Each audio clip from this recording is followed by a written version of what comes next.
Please rise for the Pledge of Allegiance. Pledge allegiance to the flag of the United States of America and to the republic for which it stands, one nation, under God, indivisible, with liberty and justice for all.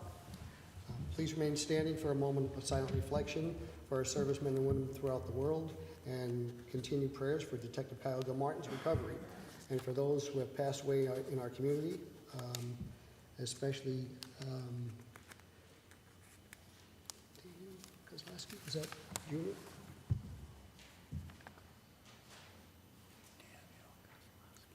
Senior? Daniel Kozlowski Senior? Okay, it is Daniel Kozlowski Senior, and Jermaine Madievich.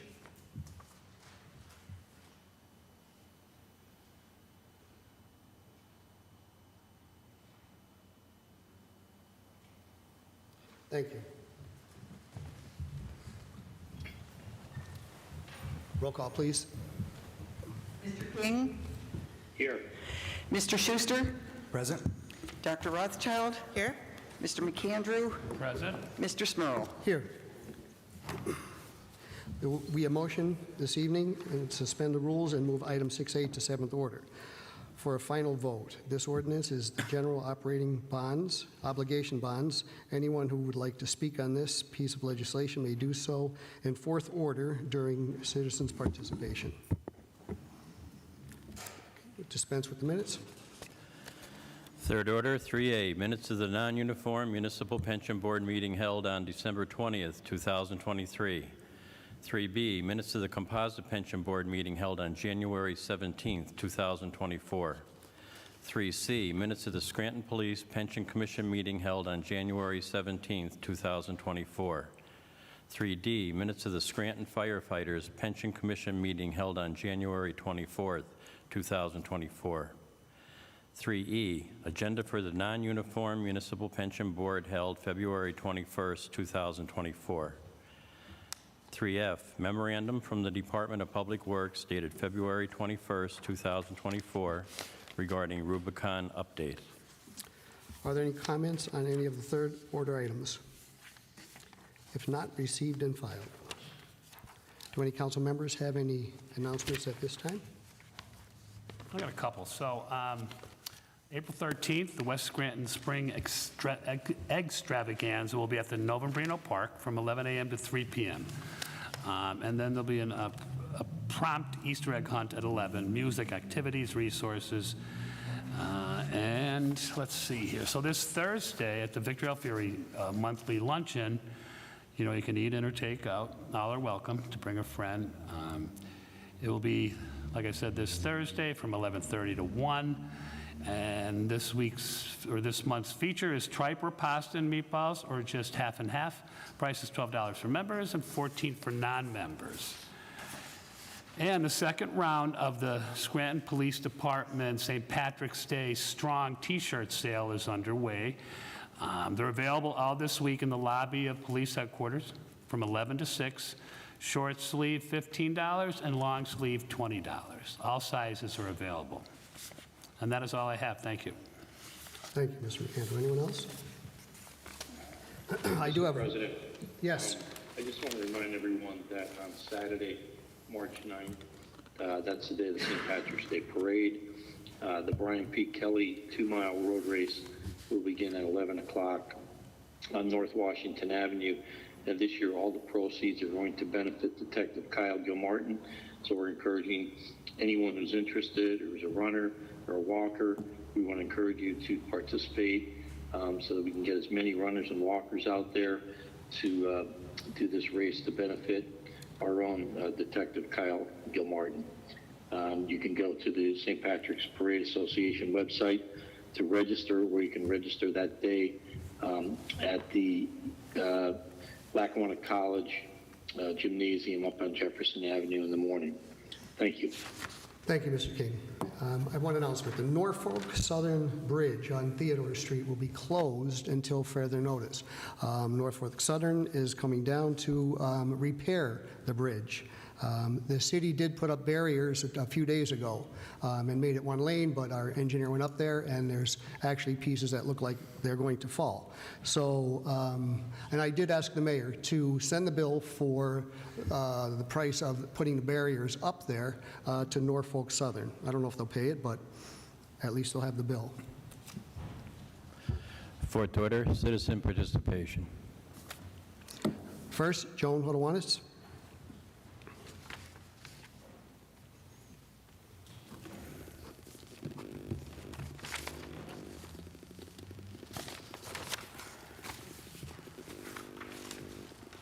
Thank you.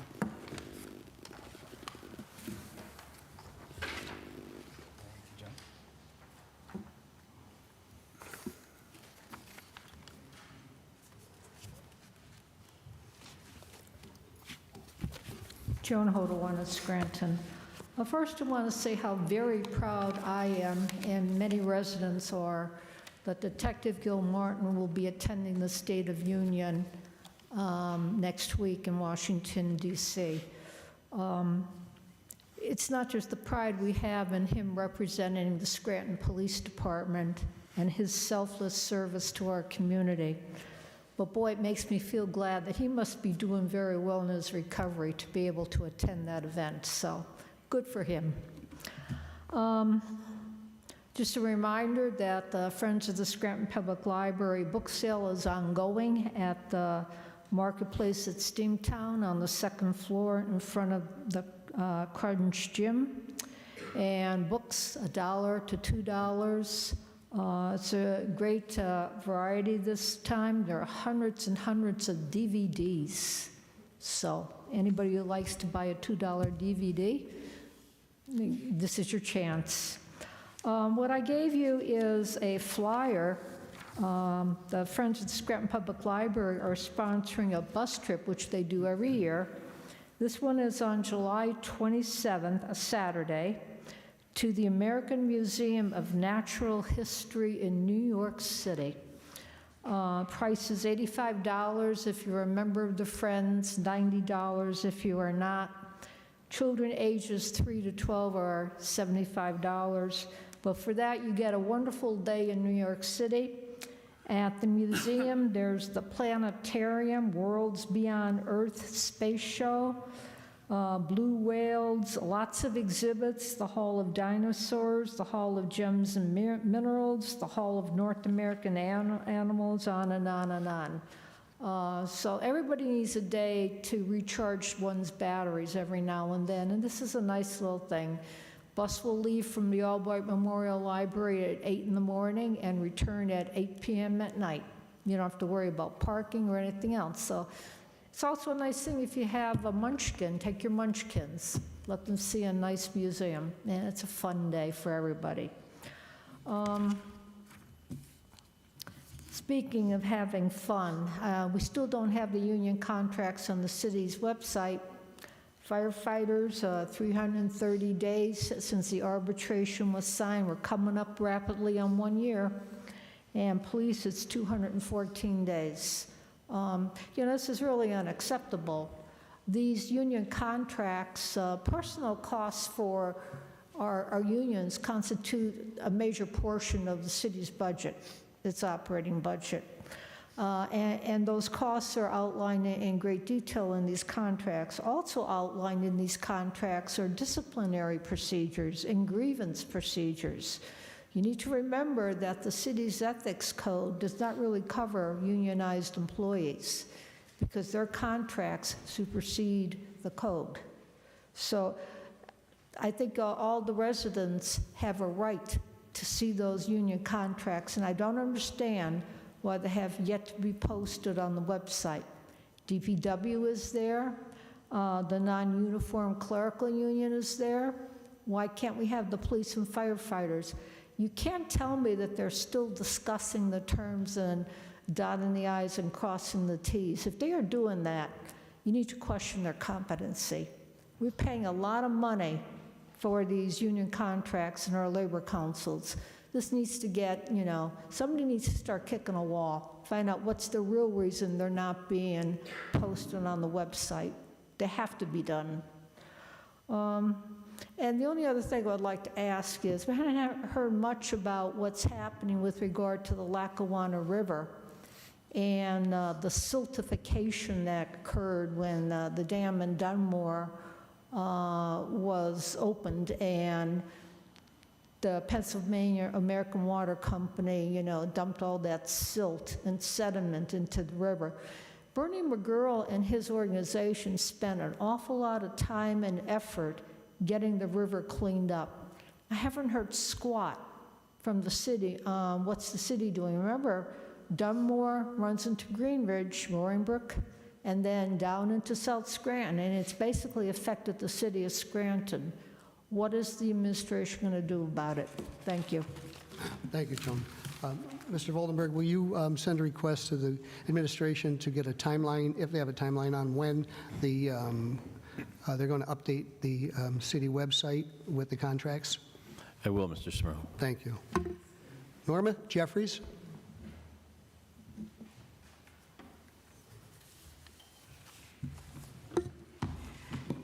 Good evening, Council. Norma Jeffries, Scranton resident. And I want to start off tonight by thanking the residents of Scranton, Dunmore, and the surrounding areas that came out and supported the food drive that we had at the park. I had stood here at this podium on several evenings before the drive to urge and let everyone know that people are in need of food here in the city of Scranton. We were able to supply 4 food pantries with food from what we collected that day. So as I said, when I stand here and I look around and I talk about the food drive, it's very encouraging when members of council, members of the audience come up to the window and they give food, and I see them. I have to get up and acknowledge them because it just thrills my heart that you would take the time out of your day to help me with something that's very close and dear to my heart. I don't, right now, fortunately, I'm able to buy food, but food is very expensive. Everyone isn't in the same situation as all of us. So it's just very encouraging when the tables are just overflowing with food. So I thank each one of you. I thank the residents. I thank the people from City Council and as well as the audience that came up those 2 days and gave us food for the city. And also, you don't need to stop now. You can always go to your local food pantry that's always looking for food, and people are at their doors all the time. So when you see those sales at the store and there's 4 for $5 or 3 for $10 or something, think about your neighbors. Think about those that don't have food on their table. Think about their children that may have to go to bed hungry with no food. The second thing I wanted to talk about was Black History Month. I wasn't here a couple of weeks because I was off doing things and speaking about Black History Month. I get into these things, I don't know how, but I do wind up speaking about it. One of the things that I participated in was that WVIA let me speak for a while on Black history and who did I think that I wanted to speak about. And I spoke about Reverend Leon Sullivan. I'm not sure if anyone knows. I know I mentioned it to a couple of people in Scranton, and they had no idea who he was. But Reverend Sullivan was a preacher in Philadelphia, but he developed the OIC, Opportunities Industrialization Centers. And his thought was just like what we talked about here tonight. He would go into the bars and things to get young people out of the bars, get them into a trading program, get them into something so that they could feel better about themselves. So I'm hoping as they talk about the violence and the things that they want to do with the city, that they'll think about the trade programs that they need to get, not things that they have to pay for, but things that will help these young people become responsible adults, get them into a trade, and let them go and be all that they can be.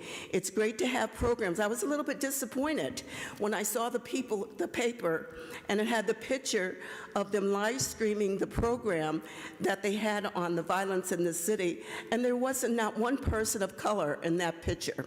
Not that I can see. Now, maybe it wasn't a good picture, but I didn't see not one person of color.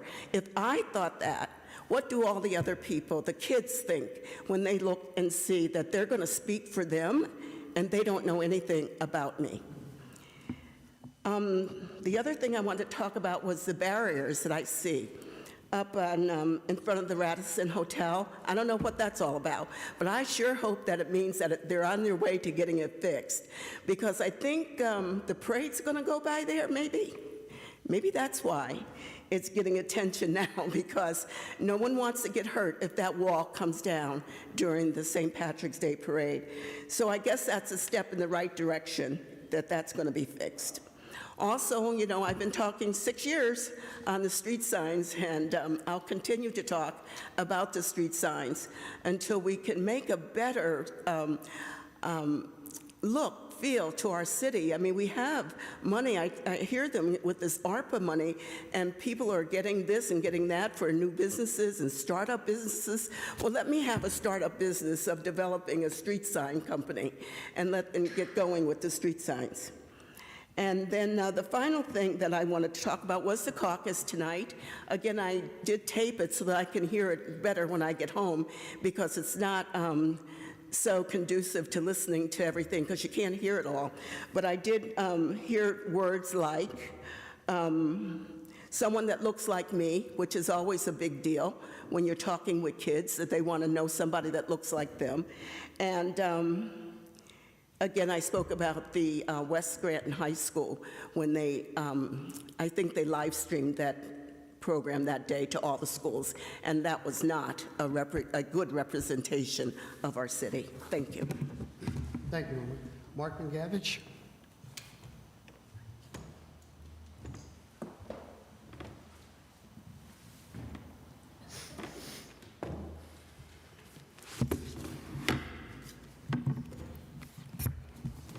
Good evening, Council. One question before I start.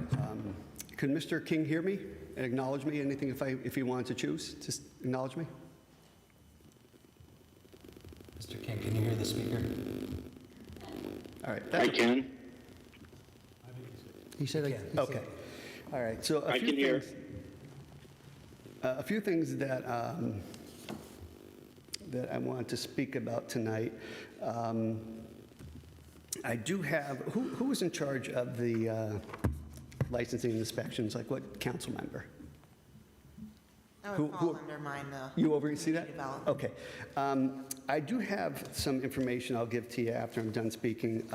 It's for me to get my general contractor's license. If you could please forward that to that department. Secondly, I want to know, was there any discussion about the QOL fines and the appeal process from last week when I brought it up? nothing I've heard.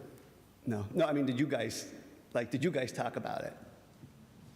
Of your, Of the quality of life, the fines, and the appeals process that I spoke about last week? I haven't spoken to anyone about it. Okay. Well, could we? Could we have that a topic of conversation?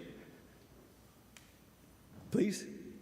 Not right now, but thirdly, Mr. Smurl, at the South Side meeting this past week, someone had mentioned about the same concern I have about City Hall being closed and about the calling on the telephone. Do you remember what you told them? What was it? The phone lines were down? No. They had a call on the phone to speak to City Hall? Oh, call on 311 to report? No. They had a call on the phone to speak to anyone in City Hall, down below. They wanted to know why the City Hall wasn't open. Okay. Well, anyway, you don't remember that? Okay, well, so you responded that it was a safety concern and that it's like it's everywhere. I just wanted to say once again, Wilkes-Barre City is wide open. Hazleton, wide open, no restrictions. Also, you can't say safety for the employees. We have 2 offices that are not behind those doors. And we also have officers that are already stationed here at City Hall. So hiring new officers and tax increase wouldn't be part of it, but. Okay. I'm sorry, I didn't know you meant, I thought you were talking about the phone lines. No. I The was talking security about- of the building you're speaking of? Yes. Okay. Yes. Now, I did mention that I would be talking about my issues with Mr. Oleski. You know, there's 5 types of people that I don't really care for in this world. Those who abuse animals, those who abuse children, those who abuse the elderly, those who abuse the power they have, and those who have power and fail to use it. That's really the 5 things that I have issues with. So before I start to talk about Mr. Oleski, I did invite him here. As you guys received the email, he has chosen not to come. I didn't want to speak about him without him being here, but you know, with discussing my situation with Tom Oleski, I spoke to 3 of the council members. Mr. King, if you could hear me, we did speak in May. We had a good conversation, but you never called me back. So what I wanted to ask you, if you would answer, is were you told by the administration to not discuss it further, or are you friends with Mr. Oleski? I was never told not to speak to you. Also, it's important to note that any emails that you've been trying to send to me, they're not coming to me because apparently you're putting like a number in there, like it's wking@scrantonpa.gov, and I've noticed that someone forwarded something to me the other day, and you had a number in there instead of the I. That was an old one. That's probably why I'm not getting your emails. But my other question is, did you have a relationship with Mr. Oleski that would be conflicting for you to rule against him in any manner? The only time I ever knew the guy is since I became a councilman. So I have no relationship whatsoever. Fair enough. Okay, and Dr. Rothchild, I have reached out to pass it on for you. You've never chosen to speak to me, so I would ask you the same questions. Any friendship with Oleski or any reason why you wouldn't speak to me? No friendship with Mr. Oleski. I had spoken with other council members who had the opportunity to speak with you. Okay. So I felt like it was being addressed through others, but. So I'm almost out of time, but I just want to make one more point before I go. I'll have to start with next week about what Oleski, my dealings with him. Mr. Schuster, Mr. McAndrews, we both spoke. I just would ask you two about the same question. Any friendship with Oleski or any reason why you couldn't impartially deal with Oleski's allegations I have against him? No, I have no dealings with Mr. Oleski. I think I've only contacted him through official council business where anything that had to be passed to his department. Okay. Same for you? I do not have a relationship with Mr. Oleski. All right. And lastly, Mr. Smurl, I did speak to you at the Southside meeting 2 months ago, and you just seemed it seemed like you knew what I was going to say before I said it, and that really, that alerted me. Do you have any relationship with Mr. Oleski? I do. I deal with Mr. Oleski very often. A lot of complaints in the neighborhoods, a lot of different situations that I have to contact him. But no friendship? We don't go out drinking. Okay. Well, I only asked that just because this was sent to me. This is your truck at his auto body shop or his repair shop? It's one of my trucks. It's one of my, that's actually my partner's truck. Okay, all right. I just wanted to know because, you know, I guess It's at Mr. Oleski has an auto body shop? With a detail shop. Oh, okay. Yeah, but I just wanted to know that. I guess I'll speak about it next week, and if Mr. Oleski would like to come, I could speak when he's here so he has a chance to defend himself or say whatever he wants to say, but 5 minutes goes quick. So, next week. All right, thank you. Yes. Absolutely. Mr. McAndrew? Yes. And I don't know if this is the case or not, but the council members that you have discussed have talked to me about your situations. And I understand that you have a history with Mr. Oleski. I'm not going to sit here and pretend to know all of it, because I don't. Right. It goes back a long time, 14 years apparently, according to your emails. Yeah. It strikes me, though, with some of the things that you've said, and I'm not going to repeat them here, but if those issues, in fact, are correct and provable, then you should be talking to an attorney who can help you through that system. Because unfortunately, I think what you're doing is asking this council to take actions that they are just quite frankly not empowered to do. They don't have the authority to hire or fire. That is up to the administration, the mayor's office. Well, then, they watch, don't But they? if there is if they have legitimately done something treating you differently than somebody else in the community, that could be actionable. Yeah. But you need to talk to an attorney about that, because that's how you're going to get No. relief. This has cost me enough money. I don't want to soak any more into it. So I'll do it here. And then, I'm offering that to you because, No, I quite appreciate- frankly, you're not going to get what you want out of this council. There's no way for Well, them to do it. they don't have to, they may not have an action to do so, but if they have a support to do so, that'll mean enough too. So they can go to administration and And I can tell you they have. So that's my point to you. gotcha. I just feel like you're kind of spinning your wheels. That's okay. I'll be back. Thank you. Lee Morgan?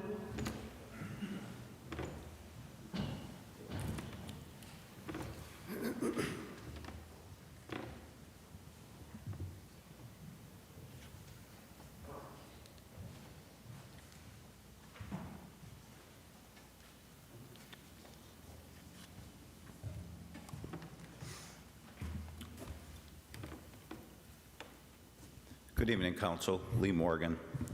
The first thing I have here is that this week I had an opportunity to go to motions court with Judge Dorello, and I haven't received his opinion yet, but I've asked him to enjoin my ticket from licensing and inspections to my appeal in the Court of Common Pleas that has to do with licensing and inspections. And I think that the residents here have to find their voice and for once and all determine what the role of licensing and inspections is, how corrupt it's allowed to be, and whether the quality of life legislation that the council created is even constitutional, or if it suspends my constitutional rights by the way it's structured. And of course, that will be determined later in a federal court, because I already have the mayor and ECTV in one federal court. And I have a full-time job. It's hard. I don't want to start 10 or 15 different cases, but I find it troubling that the council won't take responsibility for the damage it's doing to this community and its inability to have a mayor. Whether the mayor lives in the city or not, that's a different issue. But because it's pretty well common knowledge that most people think she doesn't live here.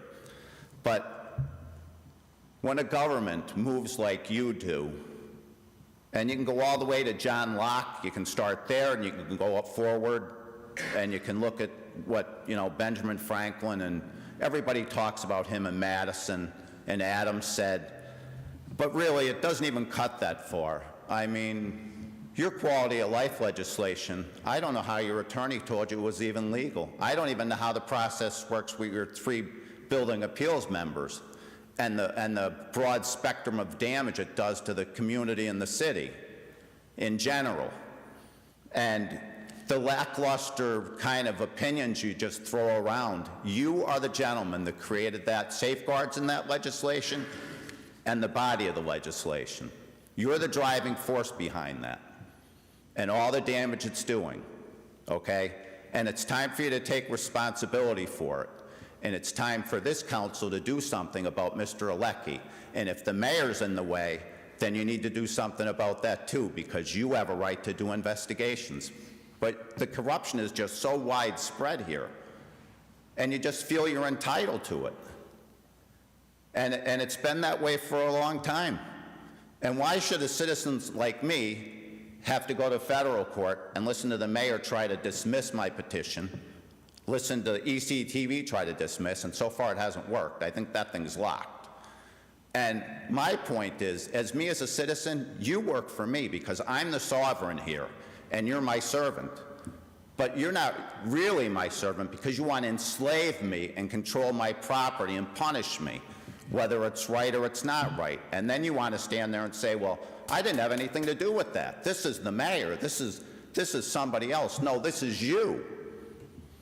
And I think really, if the people in this city had any common sense, and there's a lot of lawyers around here, I think there's a lawyer that should step forward, or a community group or a neighborhood group, and they should take 3 different entities in this city to federal court: the council, the recreational authority, the prior one and this one, and the mayor. And we should take a look at the NAOG project, and we should spread the cost of replacing that slide against all those members to see if the city, the council, the mayor, and the rec authorities tore down a slide, and whether it was legal or not, and whether it met the scope of the project and why it was done. And somebody should have to answer for that. The Scranton Times should be asking that question. The press should be asking that question. The people in the neighborhood should be asking that question. And they should also be asking how Tom Alecki is running the Department of Licensing and Inspections, and what happened to his boss, and why the mayor isn't addressing this problem in our city. Because, to be honest with you, gentlemen, we are not slaves, and you're supposed to serve us. But when we watch you passing grant money around haphazardly, okay, it's just ridiculous. And how can you turn a city around with licensing and inspections? What about the 31 people who had their homes condemned and they weren't qualified to do it? It's time to ask some questions and do something and stop putting it on somebody else. Ronnie Ellman?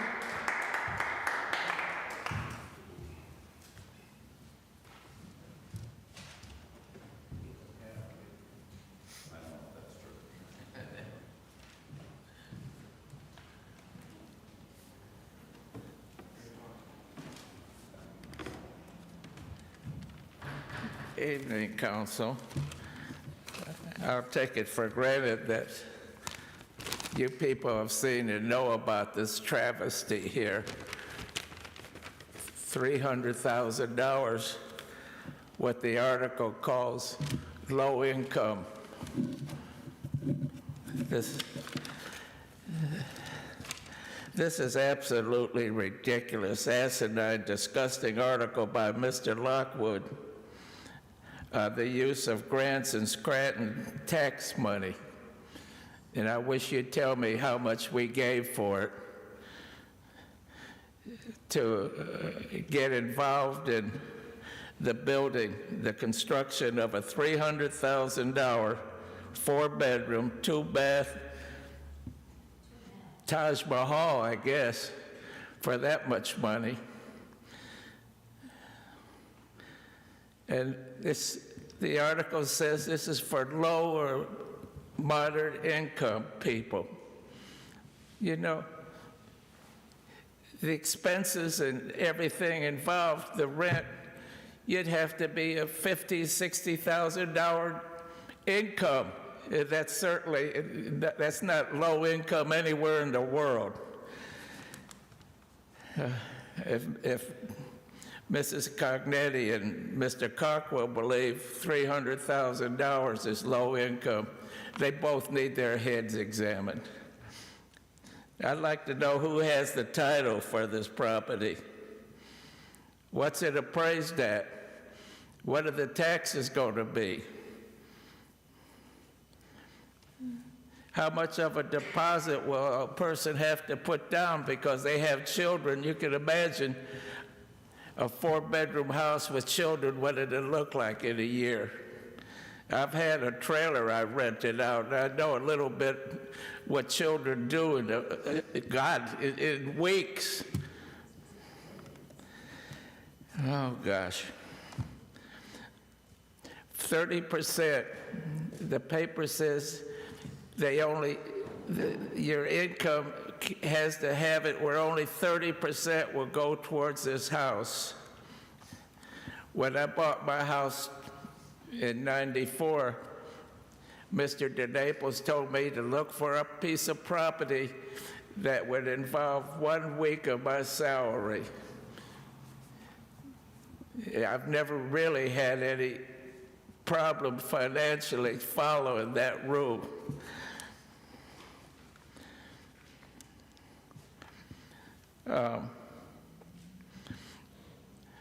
This city has an abundance of low-income property, thanks to the zoning board. My neighborhood was really something 25 years ago. Now it stinks. I got a half dozen boarding houses up and down Main Avenue. You people don't care. You don't do nothing. There's no code enforcement to do anything. There's cars parked on the sidewalk where children coming and going to the buses are in the street. North Main Avenue is like a racetrack, cars going 2 and 3 times the speed limit 24/7. My house has probably been devalued tremendously the last couple of years. And here, we're talking about a $300,000 rental property. This is just ridiculous what's going on in this city. You know, I've said it before.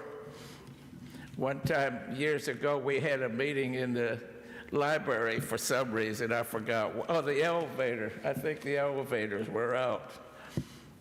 And I said that Scranton just absolutely reeks from the sour stench of graft and corruption.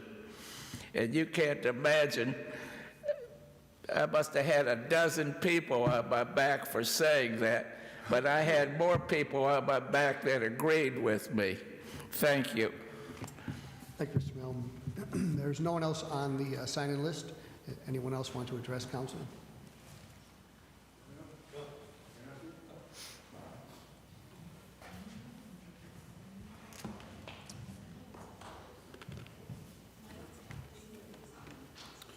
How are you guys? Please state your name and address, please. David Etzel. I'm no longer in Scranton. I was in Scranton my whole life. But I, too, with the two gentlemen in the back, about Tom Oleski, licensed inspection. The attorney over here, Gilbride, you said for that gentleman to get an attorney to investigate or to go after Tom Oleski. You've got to address council. That was Mr. Gilbride. Oh, I apologize.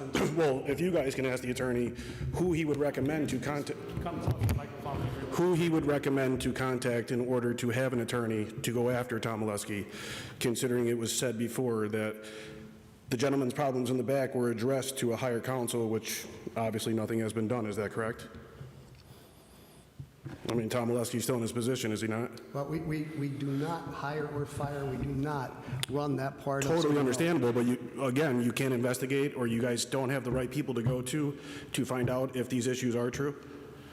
So like, I was cleaning cars at my house in Southside, to which Tom Oleski came and shut it down. It was a nightmare. I went to court for 2 years. Okay, this is back on Vipond. 2 neighbors he had hiding cameras in trees. Him, Don King. I went to court for this. It's all on legal record. And they were giving Tom Oleski and Don King the camera footage. Okay, but they run a business at 3213 Vipond Street in Scranton, PA. It's called Heavy Duty Sewing. I made millions of complaints, and they're still there running the business. I moved out of Scranton because of this. It's a joke. It's a sham. I mean, how pathetic. The guy who runs the license and inspection comes out, shuts down a detail business which he runs with no permits either. So like, how is that, like, how does that work? Does anyone know? No answers, right? So he's just running wild in this city. He's shutting down people's businesses. He's doing stuff. So my retaliation to him was to come back after the city, him personally, because I know Tom Oleski my whole life. His kids, his granddaughter used to be at my house. He knew of the whole situation before he came to shut it down. So I just don't understand how, like, this can obviously go on in our city, where a guy who runs the license inspection has his own business in the city and is going down and shutting other people's businesses down for violations that he is clearly violating himself. His business still have permits? What's that? His business still have permits? Check it out. It's weird. Look for yourself. Deluxe Auto Detailing. So I would love to know all these questions too. I mean, every FOIA I requested, right to know, denied for the dumbest reasons I've ever heard in my life. There was a girl who came on my property, Sarah Namakita, whatever her name is. I have video of it, and this is the whole reason the city has dropped the charges of working without a permit, because I was going to file trespassing charges against her for coming on my property when she wasn't supposed to. I got a call last night from a gentleman whose girlfriend actually worked for the city. She was at my house for this whole situation when she worked for the city. And she knows the girl came on my property when she was not supposed to and started taking pictures. Did Tom Oleski or Don King do anything? Not at all. Was this a Scranton property that you're talking about? Yes, it is. It's on White Pond. So I moved out of Scranton. This is on Vibe. When I totally got, I tried to file for a business, which they would not help me with, Tom Oleski and Don King. And after all the fines and dealing going to court for 2 years, it's still not resolved because all the judges recused themselves. Paul Ware, every judge we went in front of accused themselves of the cases. The last one was Paul Ware, and that was back in November of 23. But so some of my questions for you guys would be, I think some of you might want to actually talk for the people and see what's going on with Tom Oleski, whether your hands are tied or not. But if someone could ask the attorney after I speak who he would recommend to go to if some of these people don't have a lot of money to pay for an attorney to go after Tom Oleski, when I think that is completely backwards. I think city council should be able to run their own investigations, find out what is going on. I mean, like the gentleman said, he has your truck in the detail shop. In a legal detail shop, he has the truck in there, getting detailed. I mean, what a joke. And then this guy's going around ruining people's lives. Tickets for this, tickets for that, fines for this, fines, and he thinks it's a joke. So what was the case with Paul Ware in November of 23? That's for operating without a license, for washing cars in my driveway, to the point where I stopped washing the cars at my house and only buffed and waxed them in my garage, to which I was told it was illegal. And this is your business that was on what street? Vipond, 3209 Vipond Street, Scranton, PA. All right, so... Whether it's competition or not, it's just it's ridiculous. Please, either address council or... I'm sorry, go ahead. Your last name? Edsel, E-D-S-E-L-L. First name's David. All right, thank you, Mr. Edsel. Do you live in the city of Scranton? No, I moved out. Do you work in Scranton? No. No, okay. Thank you. Yep. Anyone else? No, I'm sorry. You have to come, if you want to speak, you've got to come up. Anyone else wish to speak?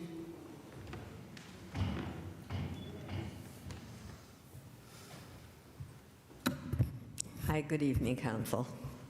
First, I want to say how nice the basement looked when we came in that day. It wasn't creepy anymore, all painted and fixed over down here in City Hall. Okay, during the Black History Month, I had the privilege of going over to North Scranton to the Stories from Scranton. And at that Stories from Scranton, there were two men that told their story of their life in Scranton. One now works, I think, for the Salvation Army. I think he was in their rehab program for drugs and alcohol. The other was a person who was released from prison after 35 years. And in a discussion on the gang violence, and this is why I bring this up, because I know you're organizing this panel for the gang violence, and I did drop this in the mayor's ear on when she was leaving. We were discussing it. I said to this man, I said, you know, I think somebody like you would have a big impact talking to the kids, because he's of where they're coming from. He grew up in a very abusive household. He turned to criminal activity, and he's now reformed. He's spent time in prison, and I think somebody like that should be on your board, because instead of it just being like a study, they would actually know they know what these kids feel and how to talk to these kids. So that's just something I wanted to throw out there and think about. Okay, the next thing I want to approach, if I still have time, is 421 Colfax Avenue, which I know you're sick of hearing from me. I think I sent you on Facebook Messenger, Mr. Smurl, if you got it, some pictures, and I actually left them in my car, and it was raining so hard I didn't want to go back for them because they weren't that good anyway. But where we were talking about that sidewalk when I was here a couple weeks ago, those big chunks of sidewalk that are up on the grass, making it very hard to walk around the hole where the sidewalks used to be on that end. So I used to walk around this other side, you know, the side between the street and the sidewalk. Now there's like a dirt mound piled up there too, so you can't get around there. And it looks like somebody threw a big hunk of slate in the middle of where the sidewalk is dug out. Now I know supposedly everything's under litigation and these people have gotten fines before, which probably never got paid, because I think it's, as far as I know, the property owner is still Jonathan Olivetti, who's still in prison in Philadelphia. I would like to know if any of you can find out for me the lawyer's name that is handling the case that they brought against the city so that they couldn't tear down that property. Because I would like to just contact him myself and find out if you're not tearing it down, fix that hole in the sidewalk. I don't care if you put a board over it or something, but it's dangerous. It's dangerous even for me when I walk over it with my walker and I know it's there. So people just getting out of their car and walking down to go to the hospital or anything, kids riding their bikes and running down the street, it's dangerous. And who are they going to sue? Jonathan Olivetti, because he's in jail? So I'd like to know who's representing him, because I'm thinking if he's representing him himself, I would assume he would have lost his license to do that. So if anybody could find that out for me, I'd appreciate it. Doris, if he had filed it, I know it was on the demolition list, and it was going to the Housing Appeals Board. If you call who's in charge of the Housing Appeals Board, they may have record of an attorney that filed it. Okay, thank you.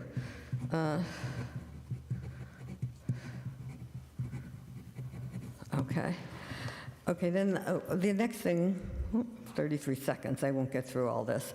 The cutting of that curb on Olive and Colfax still hasn't happened, but today when I was driving by to get here, it's pretty much flooded with water there, so I don't know where that's coming from either. And I'll try to quickly give you guys a bus update. If you remember a couple years ago when I came in here asking about the bus thing and who handles it and everything, well, we got it all tracked down. And now it's supposedly being taken care of by the Scranton Transit Company. The last conversation I had with them is that the PennDOT engineers have come out and that they ordered the shelter and the bench, and it should be in 20 weeks. So I'm very excited about that, and we'll see if it really happens, because I never celebrate anything till I actually see it there. Let's see. Okay, what's there anything? No, that's pretty good. Okay, have a good day. Bye. Thank you, Doris. Anyone else?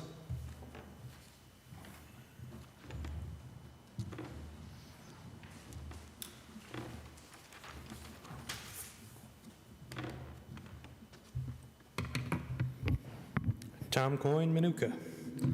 First of all, Tim, I read your comments every week. Now on to business at hand. On the anti-violence committee that we were just talking about putting the money forward to, it's nice when you have police, when you have the state police, city police, county, and all these organizations, but I would like to see at least one seat on there for the public defender's office.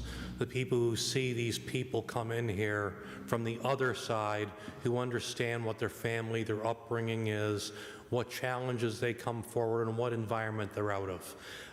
My mother did capital cases, murder cases, and one of the things she did for murder cases down in Philadelphia was called, it's mitigation, where you go out there and you take a look at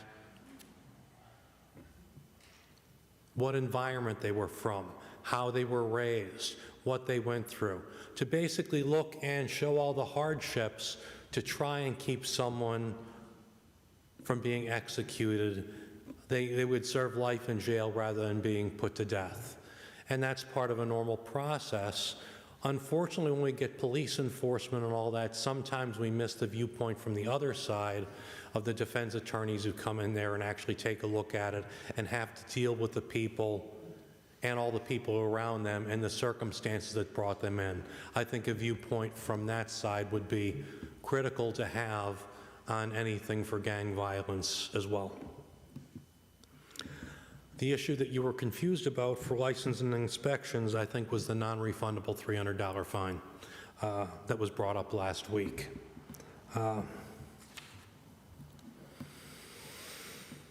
Looking at the paper, I noticed that Paige Cognetti was down. Well, we all know that Paige Cognetti was down in D.C. and met with Biden.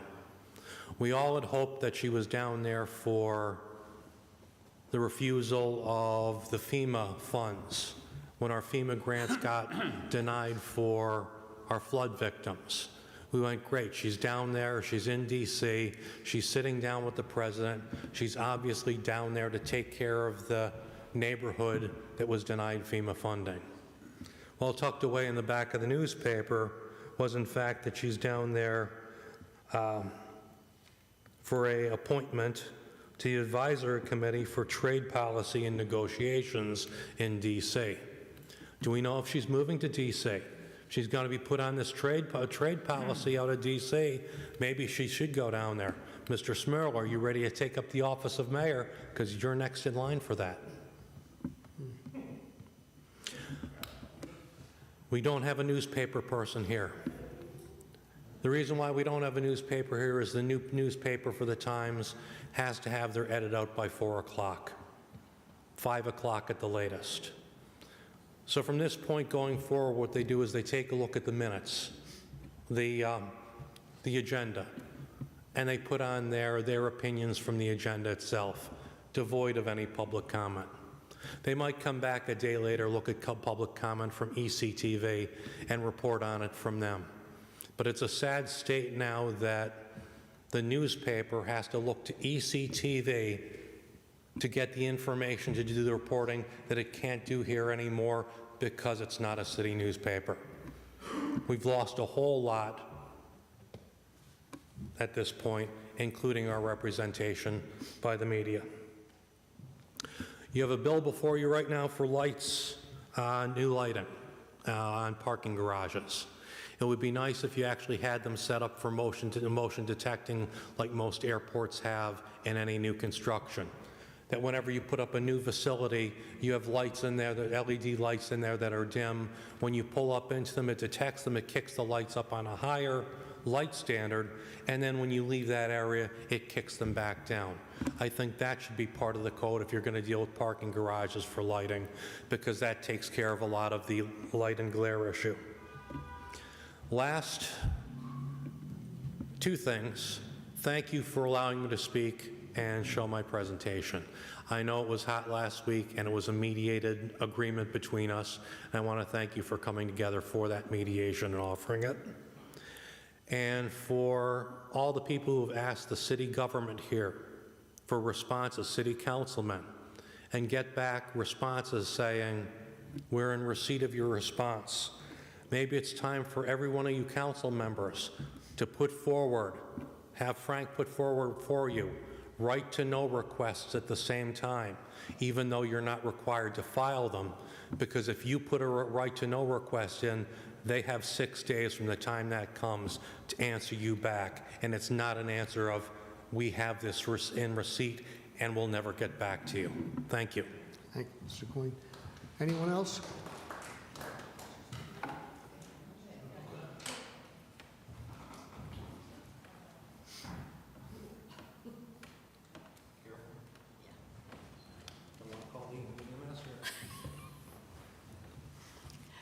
Good evening, Marie Schumacher, resident of the East Mountain.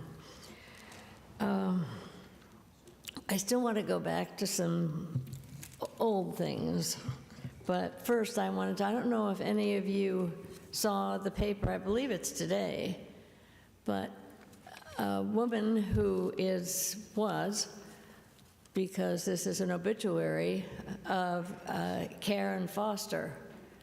I know there are a lot of people. She was very, very active in the West Side.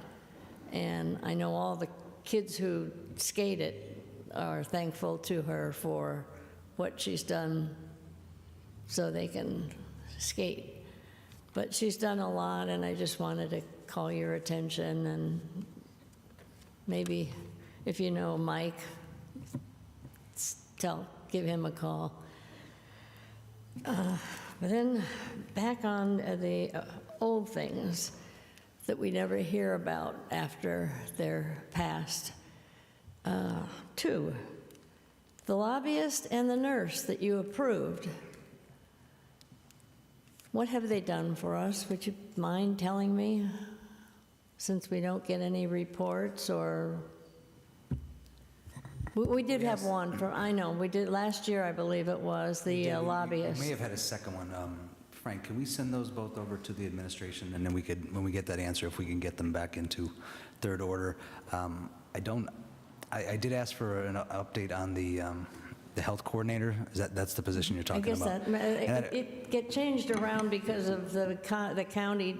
Everybody now needs to spend our tax money on what we have. She had left to go to the county, and I feel like we did get word that they were going to take the leftover money and try to get someone into position, but I don't think we've gotten any update on it, so we could get an update on that one, Mr. Voldenberg? They advised us this afternoon when I followed up that we'll have an answer by next week's meeting on both Nasseman and the coordinator.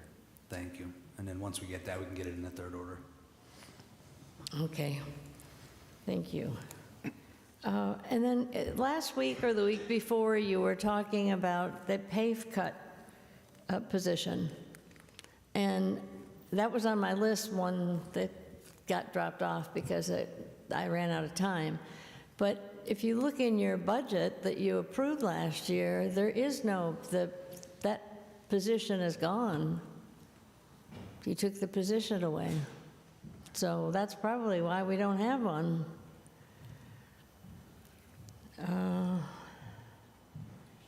And can anybody tell me what's going on and if it's ever going to end at the corner of Wyoming and Lackawanna at the old? There's underground utility work, and that should be finished shortly. What's your idea of shortly? Well, they said, the last time we checked, maybe 3 or 4 weeks ago, they said it was about a 2-month end to the project, so within the next few weeks, I expect that to be completed. I'm hoping for. I'm not a betting person, but I would be on that one. That corner's been over a year. Yeah. At this point. Oh, well over a year, and it's a mess, and it doesn't do any good for our city to look like that all. Mr. Voldenberg, I believe we got a response, did we not? Yes, Mr. Osolinsky with the water company was in our building, and he said just what you stated. It'll be done in a few weeks. And now another old thing. Does the name Patrolman John Wilding do anything? Anybody? Vaughn? Yeah. Okay. Yeah. Okay. He was a patrolman, and back in, I believe it was 2015, he went out of the car to go after somebody who had done some bad thing, and he went up to what he thought was a wall, but it was really the wall of a stairs. And he went over that, and he did not survive that. And the city said they were going to do something about that. Now, I thought, they never said what it was, but I give them that, but I thought that they were going to say, if you have one of those walls on a deep staircase, then you should have some kind of railing. And that never happened. Now, the state did something, and the state was something like they shouldn't run, or I don't know. It was pathetic, but I think that would be a worthwhile thing to look into doing. I don't know how many of them we have, but Okay, thank you for your time. Thank you.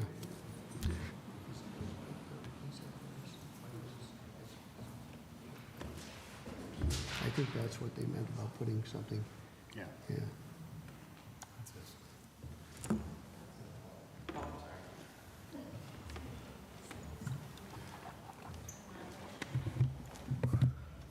Brian Skutnik, Westside. I've sent you guys countless emails regarding a lot of issues with code enforcement. Tom Oleski, you guys all know, is clearly a problem. So we'll start with a couple right-to-knows I did, right? Tom willingly lied to the state in an investigation. The state documented such. When the state proved Tom was lying, all of a sudden the documents Tom said, they don't exist, popped up. Gracie Franco turned them all over. Tom is actually, in one of the cases, submitted one affidavit, signed and everything, saying he has the documents, it's a safety concern. 3 weeks later, when the state said there's no safety concern, he submitted a second affidavit stating, we don't have those documents, they don't exist. So right there, state even called him out, told him it was a violation under Title 18, 4904. So we went through that. I had Gracie Franco also gave an affidavit telling the state these documents do exist and turned the documents over. But Tom wanted to say they don't exist. Went through the same thing with Andrew Sunday on another right to know. Andrew tried to also claim we don't have those documents. The documents, again, did exist. So to get in a little further, because everybody's talking about his detail business, I guess, tonight, I did the right to knows on that as well, as per Gracie Franco. The zoning exists for it to be a detailing business. The zoning that does exist for the detailing business is not the correct zoning. It was a zoning variance issued to him for an auto repair business in 1992. And my understanding from talking to a previous zoning officer for the city, zoning variances expire once the business closes that the variance is given for.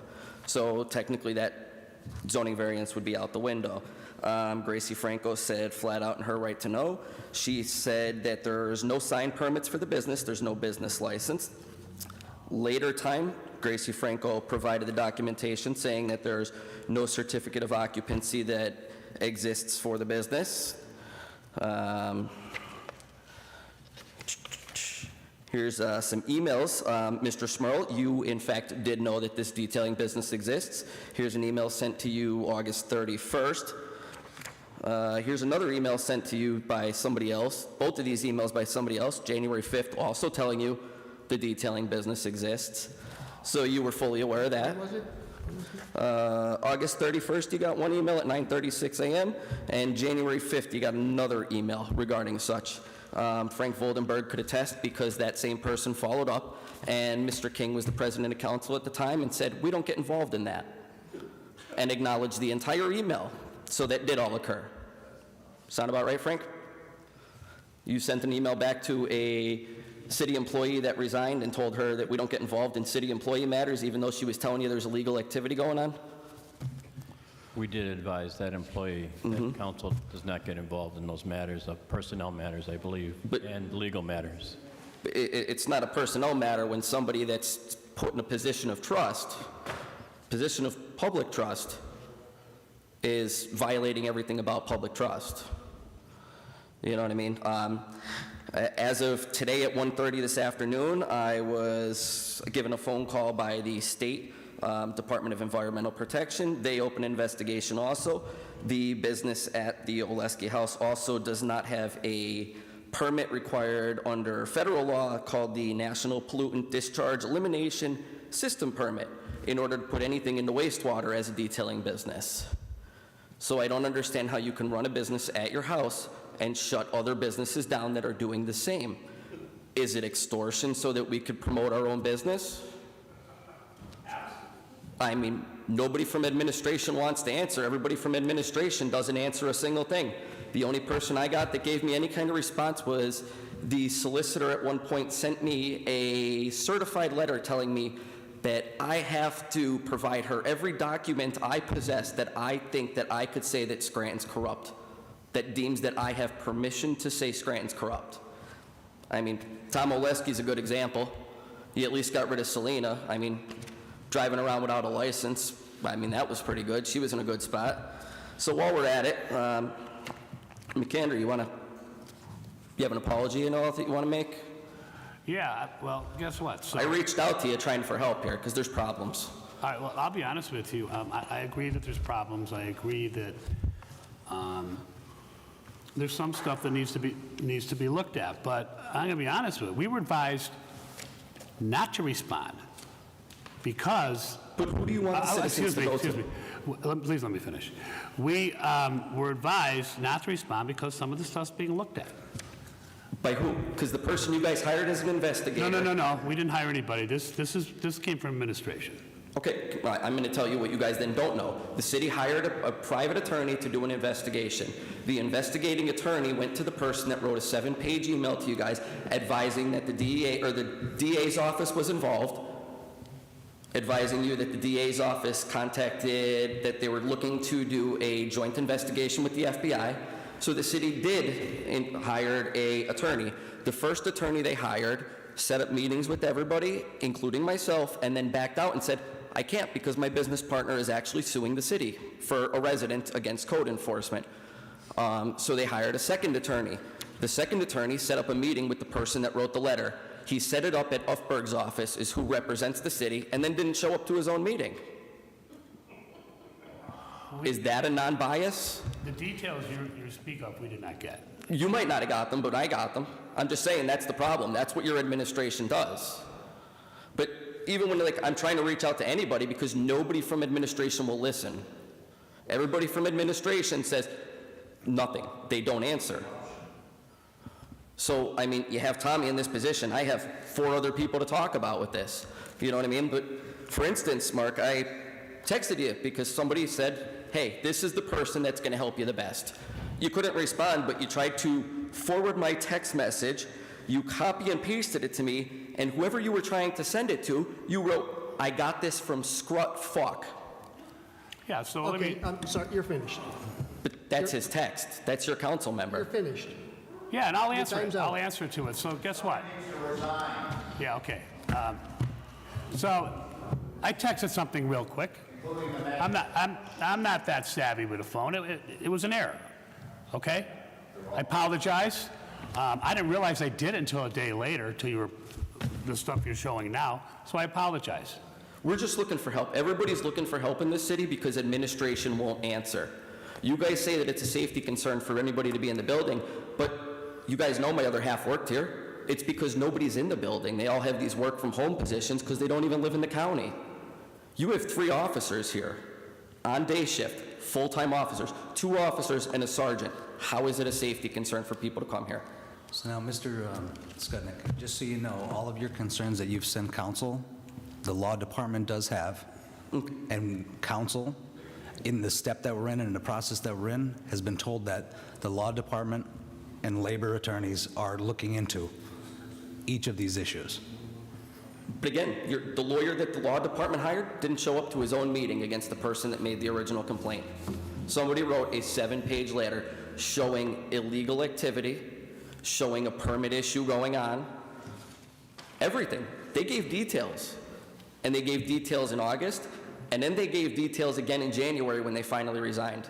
Nobody from this city has contacted that person besides Kaylee Pekulski to continue her ongoing harassment, even 3 weeks after the employee left. Still would text and call this employee. For what? As I said, this all went over to the labor attorneys in the law department, and I would assume that after tonight, we're going to be getting something back.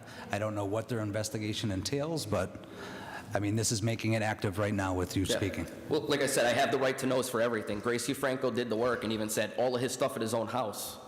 How can you shut down somebody else's detailing business besides for the reason of if I close 50%, if I close his business has to go somewhere. Mr. Smurl went somewhere to get his truck detailed, right? It worked.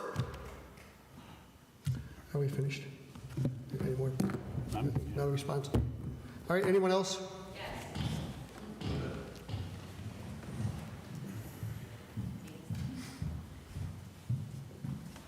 Hello. I wasn't planning on speaking here tonight. My name is Kelly McDonald. I live in Scranton. I was not planning on speaking here tonight, but when the woman in the gallery asked all of you if you knew who Patrolman Wilder was, nobody said a word. Do you not know who he is? Of course we know who he is. Okay, well then why did you not say something? He deserves the respect, at least, to acknowledge that. He gave his life for this city, for whatever. But I take that as disrespectful that nobody acknowledged his name. I'm very good friends with his wife. I think that was disrespectful amongst all of you, that you did not give her the respect when she brought his attention, or your attention to his name, that nobody said anything. That's all I have to say. I'm not going to go into a whole thing about this, but that was awful. That was absolutely awful. Mr. Smurl, can I speak to this one? Yes. It's not something I speak about often, maybe once as I've been on council. Patrolman Wilding was a friend of mine, and I am also friends with his wife. I haven't spoken to her recently, but I've kind of taken a cue from her. I don't want to speak on his family's behalf or his behalf, but he did give his life for this city, and he was an individual that I knew personally. I think about his family. I think about his family a lot.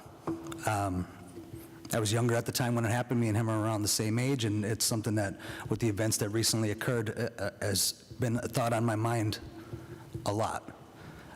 When individuals come up to speak, they do speak to the chair of council, so I was being respectful of council when I did what I did. And like I said, I've never been granted the liberty to speak on his behalf from his family, so I really haven't.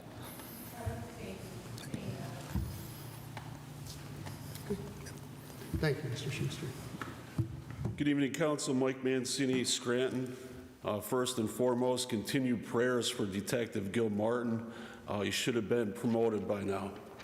Well-deserved promotion because he's the blueprint of the strength of our city, and that's our first responders. Continued prayers and recovery. Tonight, first and foremost, we had a safety concern, and that was with a bridge. I'm requesting that all bridges be inspected immediately. This body and the city of Scranton have been made aware of the situation since last July, just to be ignored until very recently. The city needs to become more proactive instead of reactive. Somebody very seriously could have been hurt there. All right? Safety concern, safety first. Let's get all the bridges inspected immediately. Last week, you guys spoke about a bond savings of about $200,000. You know, it's great we're going to save money, but where's it going to go? Towards lawyer expenses. What's the going rate for a lawsuit these days? Say against the city and Marty Flynn's mother for wrongful termination. What is it, $400 an hour through Rothberg? How long is that going to go? And then how about the one right behind it? The one that was been discussed here quite a few times tonight, Kristen Chiswick. You know, we do one thing the right way, but we tend to do 5 or 6 the other. We throw money at something just to get rid of it. Well, when you have good employees, the last thing you want to do is get rid of them, because that's the end result. You know, it's a lot of money, and, you know, with taxes going up, we want to spend it wisely. I also talked to you guys several times since last October about the sale of the Scranton Parking Authority and the Scranton Sewer Authority. I want this addressed one last time. If not, next week, Andy Mahalchik's going to be here. I want to know, I want the answer tonight, the retainage. These documents are supposed to be retained forever. If they're not here, I want it addressed. I want the authorities notified immediately. You're in violation of municipal law. Department of Parks, resign immediately. That Jack in the Box is still up in Naog. I hope we could get those holiday decorations down before the parade. You know, it's arrogance at its best. The mayor would rather soon pick out an outfit for the parade as opposed to picking up these holiday ornaments and things. You know, I've been looking at this. You know, you have a Department of Parks director who's supposed to have been licensed to actually become a lifeguard. Sat right here, right in front of you, and you approved it. And what's he doing? Sitting on his butt down at Weston Field, refusing to get licensed. Resign. Tom Olaski, Department of whatever you want to call yourself, resign. You know, I've been motivated here for several reasons. Number one, I called the mayor when there was an issue with the trash fees. I introduced the mayor of Scranton, then Jimmy Connors, to the mayor of Allentown. So I had a lot of experience in that. So I left a message for the mayor, right in the garbage. Then, second time, I called the mayor about splitting of the taxes after 1 year of delinquency. The city gets their portion back. Only that in Philadelphia, split after 1 year. Right in the garbage. Then the third one was a little bit personal. This involved my son in his passing, and I wanted to discuss with her things we could do to help families out. Right in the garbage. Third time. You know, it's one thing to do the right thing, it's another thing to be arrogant. Your arrogance will become your downfall. I assure you of that. You know, we put our officers at risk because we went to a new program as opposed to LEAB. You know, LEAB, most of our officers are part of that, and I think we need to go back to that because every time you hit that gavel, it costs a lot of money. I'll be back next week to tell you how to fix things. Good evening, Council. Anyone else?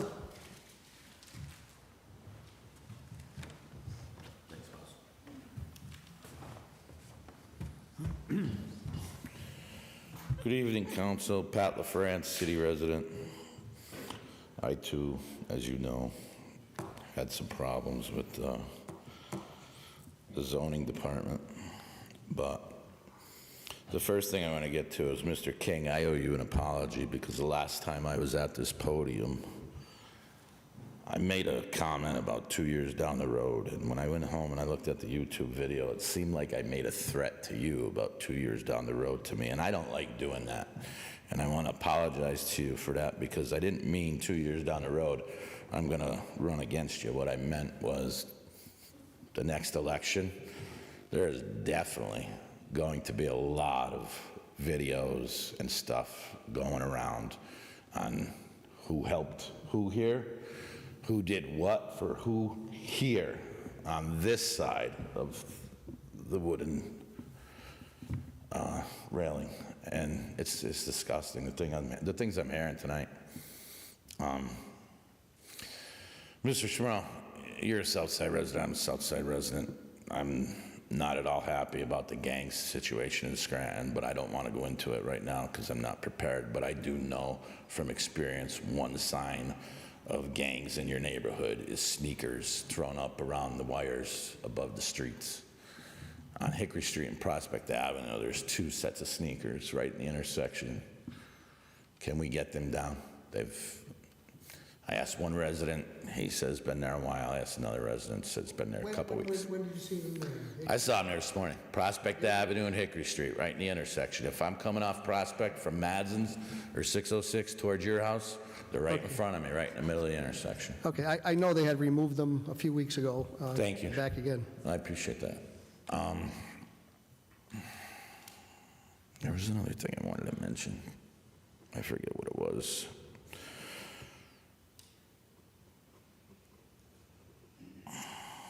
The train bridge. We're going to shut down the road for that train bridge for unsafe, right? I believe it is shut down now. It's shut down now? It's already shut down. All right, so we won't see a train going over that bridge tonight. I didn't say that. Below is what I saw. I took So pictures of our pieces of concrete. They say it is structurally sound. They're engineers. So I love it. Well, that's the report we've got. So But where we're at right our now is city it's shut engineer- down for the public underneath the bridge, but Yes. the train gets to keep on rolling. That's correct, because pieces are falling.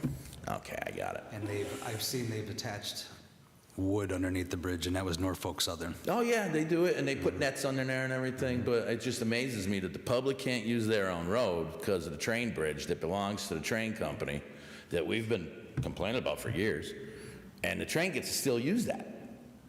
All right.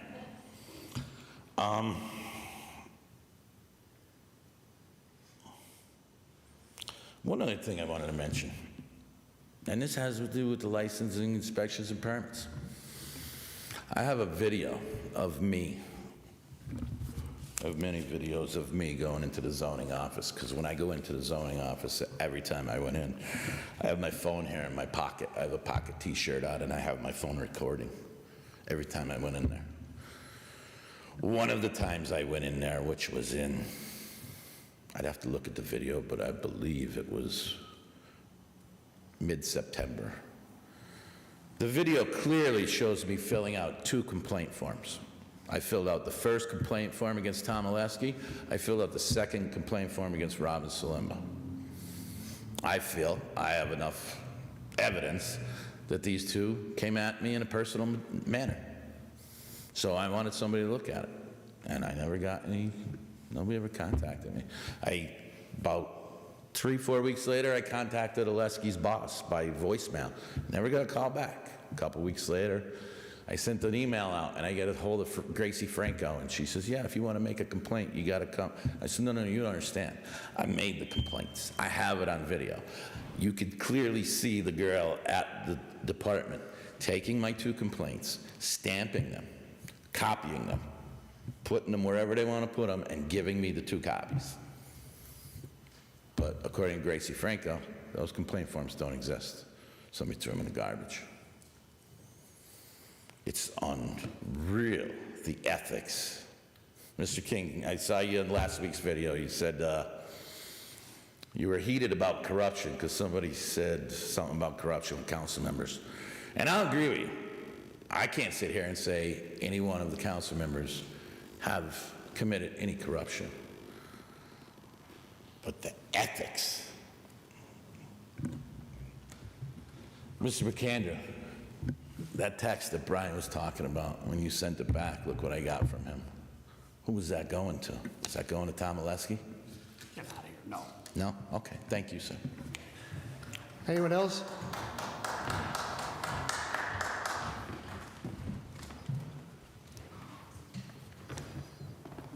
Good evening, Council. Dave Dobson, resident, taxpayer, and so forth. Here once again we have, found it today when I was getting papers ready for recycle. Reservoir Dam Project muddies local waters. And it's just a shame that these are the type of people that were put in charge of our environment. And we've been paying them to keep our environment clean. But I will point out, before you come up here and recommend big fines and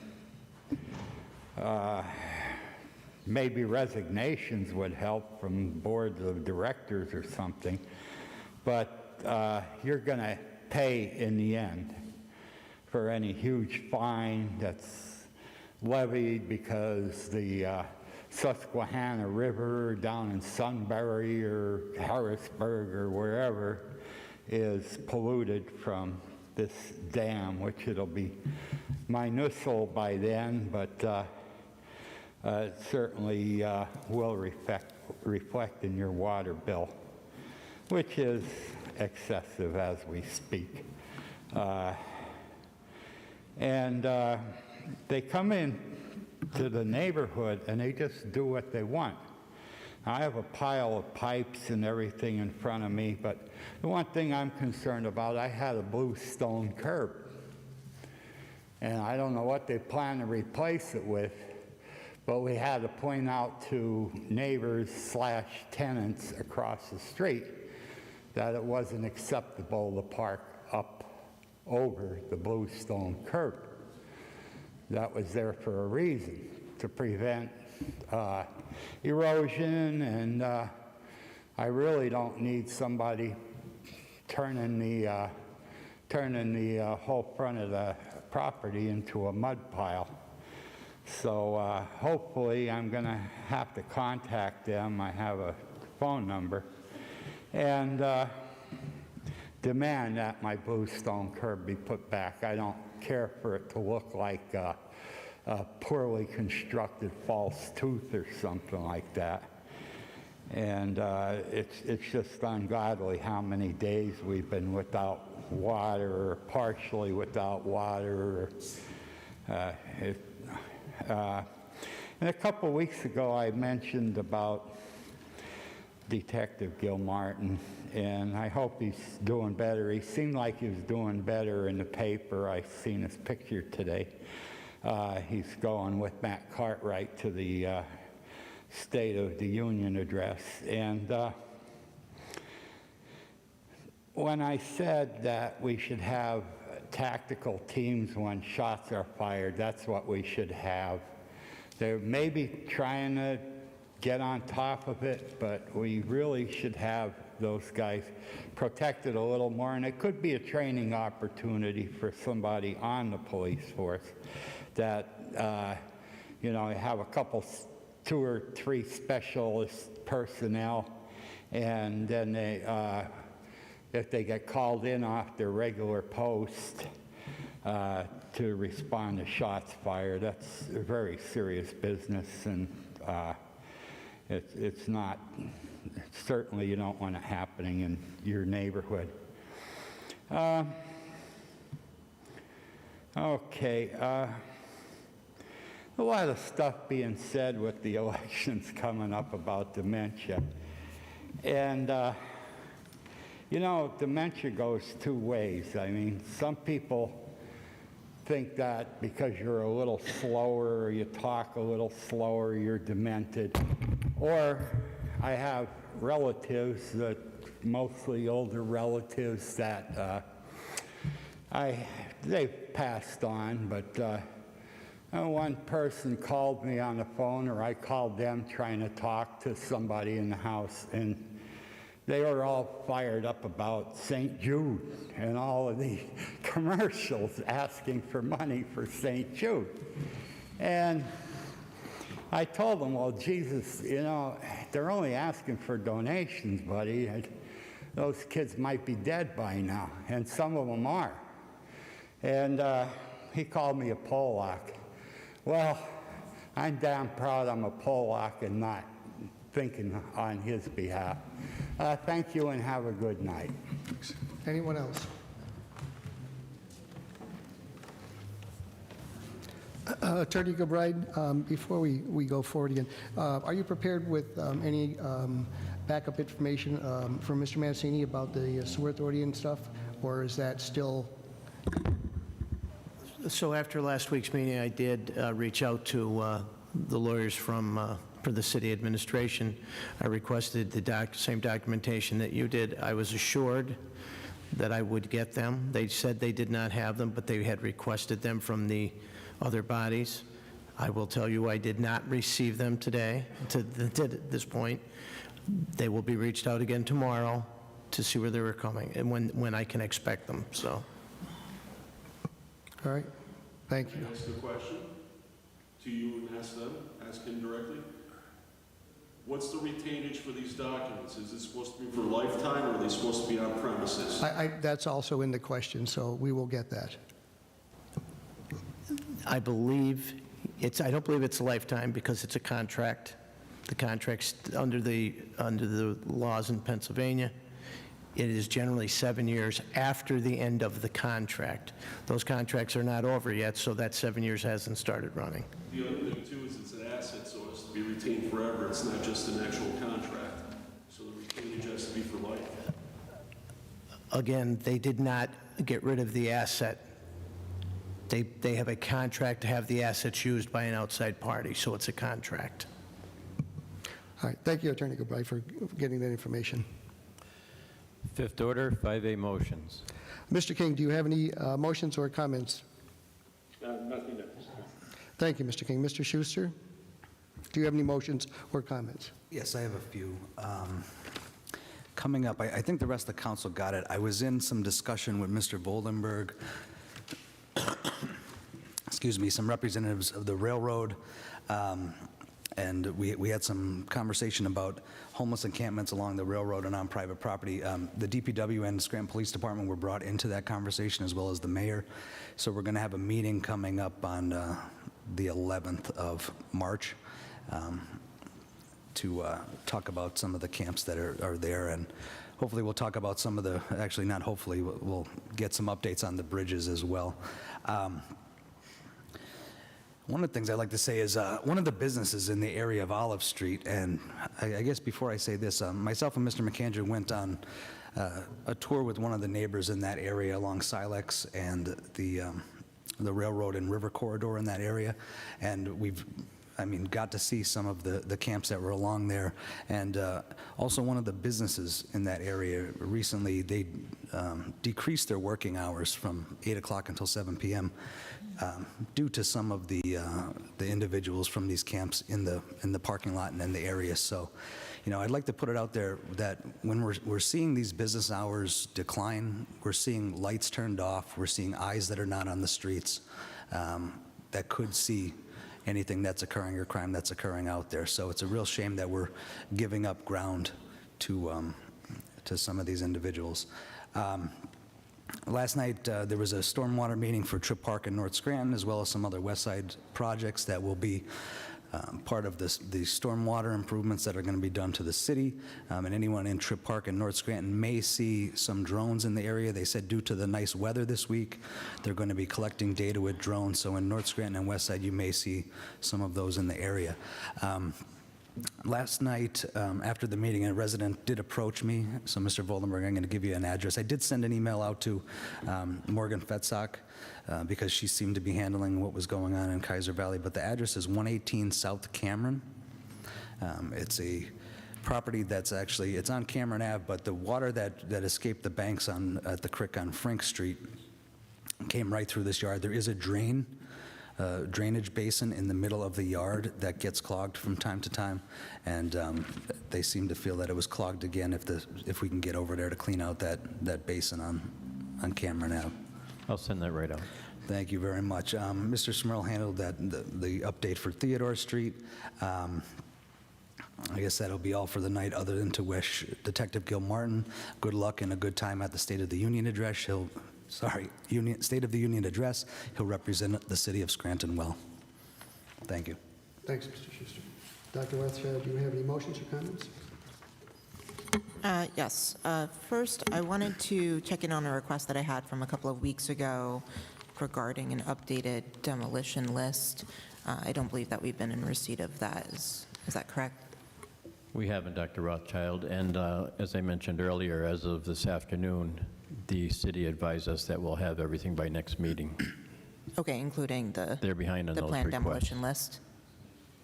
Okay, because I know there's a number of properties that I've been contacted about that I wanted to ensure are still on that demolition list. That's correct. They're focusing on the Cottage Avenue address also.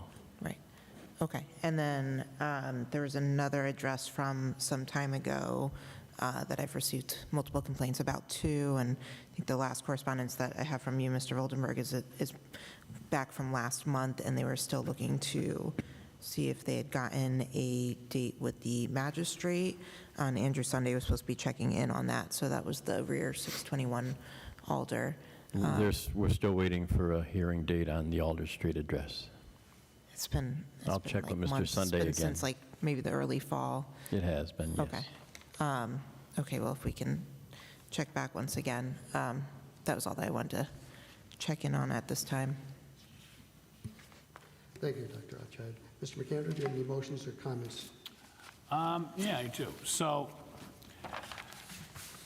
I'm starting to get complaints again about not being able to get a permanent exoneration on properties. Whether, people are still being billed double garbage fees, triple garbage fees. The house might have been a triplex in the 70s. It might have been a double in the 70s or 80s, but these residents have proven every year that no one lives in the supposed apartments that the city believes they have. And these people are approaching, you know, if not on fixed income, are approaching fixed income. So nobody should have to pay, say, if they assume the house is a triplex, $900 for their garbage bill, and then have to wait till the end of the year to get the money back or exoneration. It's not working. Or a double. So now with this said, these same residents are coming to me. So we need to go back and ask, I mean, why? I know it's why, we heard why, but it's just easier to do. Just because it's easier to do doesn't make it right. Or we were told, well, you know, we don't know if someone's going to sneak a tenant in. If there's no one living there 20 years, they're not sneaking a tenant in, right? This process needs to get better. If we have to amend it or do something in the form of an ordinance, then so be it. It's affecting a lot of people that can't afford it.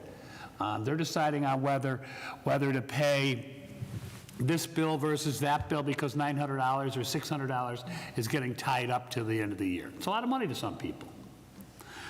But in tandem with that, the same people had the issue with the Homestead Act, okay?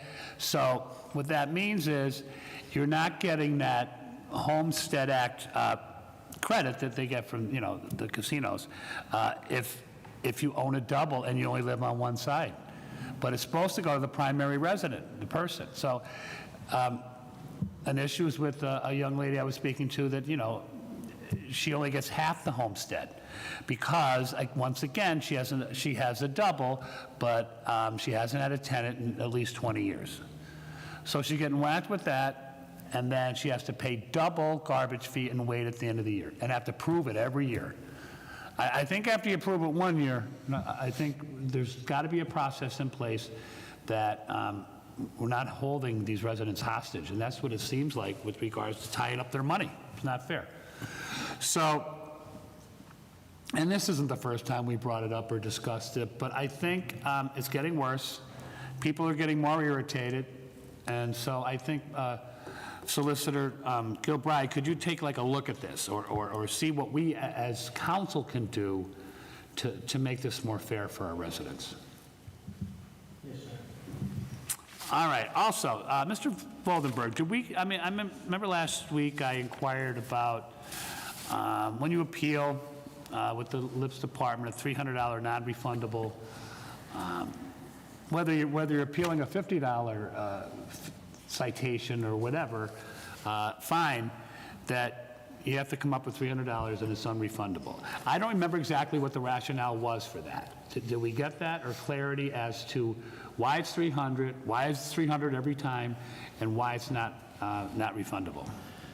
Those same questions were sent out last week, and they're part of that group that they claim we will have by next meeting.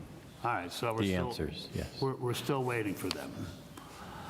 Okay, and I know I asked a question. It's over a month ago. We had snow twice since then. We didn't have a lot of snow this year, but it was the question regarding a dispatcher, which historically was on for the weekends if they knew there was an event or an emergency, whether it's rain or snow. This year they didn't do it. We had only two snowstorms. Both were without a dispatcher. And I just want to know, I asked why and what's the plan for that? Because I got a lot of calls on them the one weekend that, you know, their streets weren't being paved, or not paved, I'm assuming. Well, that too, but that's in the summer. But, you know, plowed, and they didn't know who to reach out to, and no one's responding. So I asked that question a month ago. We still didn't receive anything? That's correct. That was a second request, and per my conversation with them today, they said, well, that'll be part of next week's answer. Okay. Mr. McAndrew, if I could chime in on that. I did get an answer, although it was unofficial. We do have a dispatch. However, the weekend that the complaints came in, they were not doing DPW overtime, from my understanding. So maybe if that's what comes back, or if we need to clarify our question at all, it might be the fact that they weren't issuing overtime that weekend that we had the snowstorm. I'll follow up. If that helps. Thanks. Thank you, that's all I have. Thank you, Mr. McKinney. I have a few items. The following were from the South Scranton Neighborhood Association complaints they had there. 805 Cedar Avenue, trash and other violations on there. A citation was issued. 114 Crown Avenue, a vacant property for trash and I guess furniture in the yard. There was a citation issued there also. 425 Beach Street, issued a citation for trash on the property, and also for having a rooster on the property. I guess roosters are not allowed in the city. 217, 219 South Irving Avenue, there's trash around that property. It looked like it was in a large bag. I guess code enforcement was there, and they will revisit it again.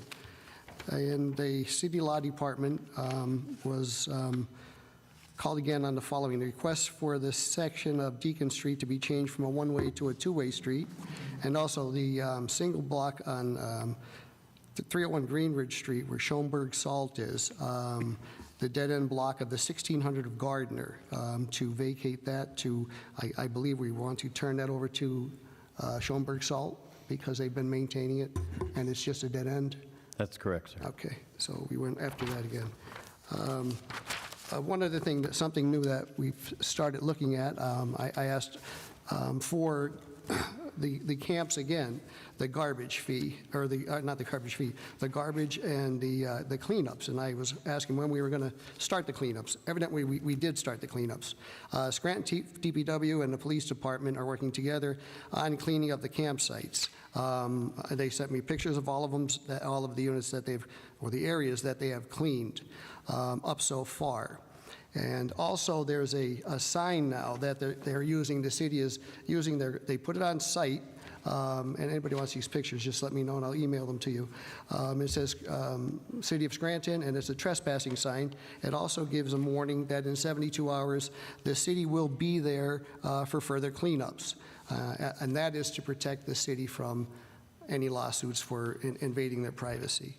So, but I do have all of that. And they gave me the tonnage of what they removed so far. The total tonnage they removed to date is 15.4 tons of garbage they cleared up. And it's still all over the place, but they are working on it. As for sites, that's up to Director Petroface. He goes out, picks the sites, and then they put the signs up with the police department. And that is all I have. 5B for introduction, an ordinance amending Chapter 328 of Scranton City Code, parking lots and parking garages, to update and clarify administrative provisions for the licensing, regulation, inspection, and enforcement of certain off-street parking lots and parking garages. At this time, I'll entertain a motion that item 5B be introduced into its proper committee. So moved. Second. On the question. On the question, this was introduced a few months ago, correct, Mr. Voldenberg? That's correct, sir. Do we know if there's been any changes to it since it was first introduced to us? I do have the changes. I believe there were, Mr. Smurl. Yeah, the city's previous parking lot charged what they call the fee, and now that is being changed to a license, so that we actually, the cost remains exactly the same, but the license now gives the city a way to have them inspect the buildings and also give us structural reports and lighting and other things, stormwater management, ADA compliance, and other blight issues that might occur there. And that's the change that they're looking to put into that. Okay, thank you. Yes. Anyone else on the question? All those in favor of introduction signify by saying aye. Aye. Aye. The ayes have it, and so moved. 5C for introduction, an ordinance amending file to council number 102, 2015, an ordinance entitled amending the administrative code of the City of Scranton, Chapter 412, Streets and Sidewalks, Section 3, governing excavations by making additions, deletions, relettering, and changing the name of the department in portions of Section 3 relating to excavations in order to bring the code up to date, to reflect updated, reasonable application fees for pave cut permits. At this time, I'll entertain a motion that item 5C be introduced into its proper committee. So moved. Second. On the question? On the question, if we could just ask, you know, what's the, I mean, I know it's changing the fees, but what does the city expect to get out of this? If we expect to get more permits, whether it's, I mean, just what's the goal of the ordinance, if we could? I'll ask that question, sir. And I do, Mr. McAndrew, or Mr. Schuster, I do have the updated fees, but I don't know, they all seem to be the same exact one. Yeah, I mean, whenever you take an action, you're looking to achieve a goal, so just looking for what the goal is with the ordinance. Okay. Anyone else? All those in favor of introduction signify by saying aye. Aye. Aye. Opposed? The ayes have it, and so moved. 5D for introduction, an ordinance amending Chapter 445 of the Code of Ordinances of the City of Scranton to provide for the regulation of wireless communications facilities by the city. At this time, entertain a motion that 5D be introduced into its proper committee. So moved. Second. On the question? All those in favor of introduction signify by saying aye. Aye. Aye. Opposed? Ayes have it, and so moved. 5E for introduction, an ordinance establishing regulations governing the construction, maintenance, and operation of facilities within the public rights-of-way of the City of Scranton. At this time, entertain a motion that item 5E be introduced into its proper committee. So moved. Second. On the question? All those in favor of introduction signify by saying aye. Aye. Aye. Opposed? The ayes have it, and so moved. 5F for introduction, an ordinance establishing regulations governing excavations within the public rights-of-way of the City of Scranton. At this time, entertain a motion that item 5F be introduced into its proper committee. So moved. Second. On the question? On the question, I know that some ARPA funds are being allocated for the broadband services. Mr. Voldenberg, could we just get ask for a breakdown of what those expenditures are for those broadband services? I'll ask that question. Thank you. Anyone else on the question?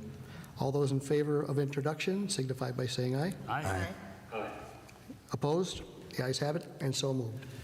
5G for introduction, a resolution amending and updating the City of Scranton's inspection and fees code to reflect reasonable application and inspection fees for new broadband service, and in accordance with the city's contract with Northeast Inspection Consultants, LLC, for third-party UCC enforcement services to include the same.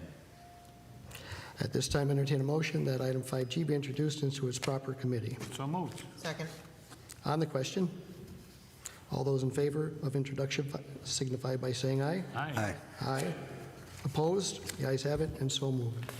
5H for introduction, a resolution ratifying and approving the execution and submission of the Assistance to Firefighters Grant by the City of Scranton Fire Department to the Federal Emergency Management Agency's fiscal year 2023 program for up to $75,000 to provide funding to be used for National Fire Protection Association 1582 medical evaluation program for the members of Scranton's Fire Department. At this time, entertain a motion that item 5H be introduced into its proper committee. So moved. Second. On the question? All those in favor of introduction signify by saying aye. Aye. Aye. Opposed? The ayes have it, and so moved. Sixth order, 6A, reading by title, filed to Council Number 4, 2024, an ordinance. The City of Scranton, Lackawanna County, Pennsylvania, setting forth its intent to issue one or more series of general obligation bonds of the city in the aggregate principal amount not to exceed $36,200,000 pursuant to the Local Government Unit Debt Act, determining that such bonds shall evidence non-electoral debt of the city, specifying that such indebtedness is to be incurred to provide funds for a certain project of the city, which consists of the following.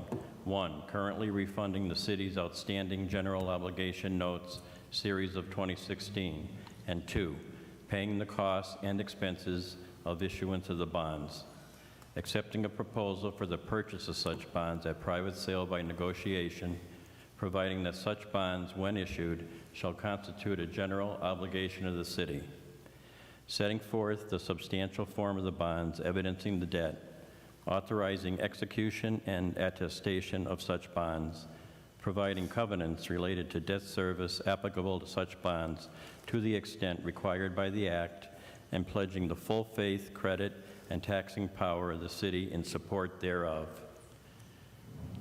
Declaring that the debt to be evidenced by such bonds, together with all other indebtedness of the city, will not be in excess of any applicable limitation imposed by the Act. Authorizing and directing the preparation, execution, and delivery of all other required documents and the taking of all other required action, providing for severability of provisions, providing for the repealing of all ordinances or parts of ordinances, insofar as the same shall be inconsistent herewith. You've heard reading by title of item 6A. What is your pleasure? Mr. Chairman, I move that item 6A pass reading by title. Second? On the question. On the question, I do see in our agenda tonight that we're going to be making a motion to suspend the rules and push this through for a final vote tonight. Was that requested of the administration? No, that was my request because we had missed a thing because of the snowstorm. Yes. All right. Is there, were we informed in any way that we wouldn't meet a deadline? They do have a time schedule that they're trying to stick to, so that's why I had asked that it be moved. Okay, I know that they had a time, they had a schedule there. I'm sorry. I was going to ask you, but I wasn't sure if you knew the... for which they need to have the documents provided back to them so they can get out to the market at the appropriate time where they feel it'll be the best time for them to get the best benefit out of the redo. So Yes. it is, the time is of the essence. And I believe that. So I mean, I'm looking at the schedule that they had now. And Final sale was on the 11th of March. We are a week behind on it already. Yeah, thanks. All right. A fee list was requested, Mr. Gilbride. Did we receive the fee list? It was requested, and I did not receive it. Thank you. I mean, this is something I've spoke about countless times, that council requests something to be provided prior to final vote, and it's not provided. I was just trying to see if we could work around this schedule here to get the information that was requested prior to the final vote. But Mr. President? Yes. And I know, Mr. Schuster, we've spoken about this before. I did ask them to provide what they could in by way of a fee schedule.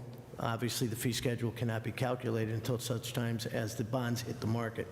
So at best bet, what you will get is what they believe to be their opinion as of right now. Yeah. That could be drastically different from the time they hit the market. all right. They did speak to us about if it doesn't meet a certain threshold that they wouldn't be going out for the bond. So I guess we'll have to take them for their word on this one here. Thank you, Mr. Smurl. Thank you, Mr. Schuster. Anyone else on the question? All those in favor signify by saying aye. Aye. Opposed? No. The ayes have it, and so moved. I make a motion to suspend the rules to move item 6A to 7th order for a final vote. Second? On the question? All those in favor signify by saying aye. Aye. Aye. Opposed? No. The ayes have it, and so moved. 6B, reading by title, filed to Council Number 5, 2024, an ordinance levying local service tax, LST, for year 2024 at $156. You've heard reading by title on item 6B. What is your pleasure? Excuse me, Mr. Chairman, I move that item 6B pass reading by title. Second? On the question? All those in favor signify by saying aye. Aye. Aye. Aye. Opposed? The ayes have it, and so moved. 7th order, 7A, for consideration by the Committee on Rules for Adoption, Resolution Number 14, 2024, appointment of Jonathan Bates as a member of the Scranton City Planning Commission for a 4-year term to expire on December 31st, 2027. As chairperson for the Committee on Rules, I recommend final passage of item 7A. Second. On the question? Roll call, please. Mr. King? Yes. Mr. Schuster? No.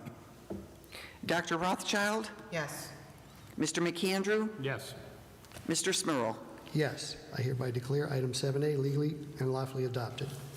7B, for consideration by the Committee on Public Works for adoption, Resolution Number 15, 2024, amending Resolution Number 346, 2023, a resolution entitled, authorizing the mayor and other appropriate city officials to execute and enter into any and all documents necessary to Pennsylvania Anthracite Heritage Museum and Scranton Iron Furnaces a right of entry to complete stormwater debris removal, to read as authorizing the mayor and other appropriate city officials to execute and enter into any and all documents necessary to Pennsylvania Anthracite Heritage Museum and Scranton Iron Furnaces a right of entry to complete stormwater debris removal under extended federal deadline, and to honor the iron furnaces' proposed blackout dates for events. What is the recommendation of the chairperson for the Committee on Public Works? As chairperson for the Committee on Public Works, I recommend final passage of item 7B. Second. On the question, roll call, please. Mr. King? Yes. Mr. Schuster? Yes. Dr. Rothchild? Yes. Mr. McAndrew? Yes. Mr. Smurl? Yes, I hereby declare item 7B legally and lawfully adopted. 7C, formerly 6A, reading by title, filed to Council Number 4, 2024, an ordinance, the City of Scranton, Lackawanna County, Pennsylvania, setting forth its intent to issue one or more series of general obligation bonds of the city in the aggregate principal amount not to exceed $36,200,000 pursuant to the Local Government Unit Debt Act, determining that such bonds shall evidence non-electoral debt of the city, specifying that such indebtedness is to be incurred to provide funds for a certain project of the city, which consists of the following. 1, currently refunding the city's outstanding general obligation notes series of 2016, and 2, paying the costs and expenses of issuance of the bonds, accepting a proposal for the purchase of such bonds at private sale by negotiation, providing that such bonds, when issued, shall constitute a general obligation of the city, setting forth the substantial form of the bonds evidencing the debt, authorizing execution and attestation of such bonds, providing covenants related to debt service applicable to such bonds to the extent required by the Act, and pledging the full faith, credit, and taxing power of the city in support thereof, declaring that the debt to be evidenced by such bonds, together with all other indebtedness of the city, will not be in excess of any applicable limitation imposed by the Act, authorizing and directing the preparation, execution, and delivery of all other required documents and the taking of all other required action, providing for severability of provisions, providing for the repealing of all ordinance or parts of ordinances, insofar as the same shall be inconsistent herewith. What is the recommendation of the chairperson for the Committee on Finance? As chairperson of the Committee on Finance, I recommend final passage of item 7C. Second. On the question, roll call, please. Mr. King? Yes. Mr. Schuster? Yes. Dr. Rothchild? Yes. Mr. McAndrew? Yes. Mr. Smurl? Yes, I hereby declare item 7C legally and lawfully adopted. 8th Order 8A, Resolution Number 13, 2024. This resolution is a liquor license application, and it has been tabled until a public hearing can be held on Tuesday, March 5th, 2024 at 5:30 p.m. 8B, Resolution Number 16, 2024. This resolution reallocates funds from various ARPA accounts to allow for violence prevention efforts. If there is no further business, I'll entertain a motion to adjourn. Motion to adjourn. Meeting adjourned.